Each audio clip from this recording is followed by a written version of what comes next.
दुसरीकडे ऑपरेशन टायगरवरून मुख्यमंत्री देवेंद्र फडणवीसांनी उद्धव ठाकरेंना टोला लगावला होता, त्याला आता खासदार संजय राऊतांनी प्रत्युत्तर दिले। एकनाथ शिंदेंनी 6 गद्दारांना जन्म दिला असं राऊत यांनी म्हटलेलं आहे। आम्ही ऑपरेशन अर्धवट करत नाही, फुलफूट करतो आणि ते तुम्हाला माहित आहे, अनुभवी आहे। ऑपरेशन यशस्वी आहे आणि बॉडी एकदम सुदृढ आहे। शिंदे बाळंत झाले आहेत,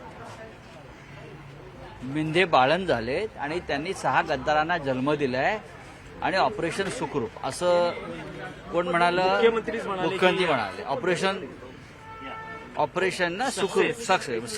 6 गद्दार जन्माला आले, बॉडी त्यांची सुस्थितीमध्ये असं नाहीये, त्यांना सिझरिंग करावं लागणार आहे पुढे व्यवस्थित।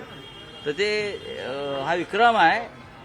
केनियामध्ये एका बाईला 5 झाले होते मुलं आणि आता इथे 6 गद्दार आता इथे नंदनवनला पाळणा हल्लाय।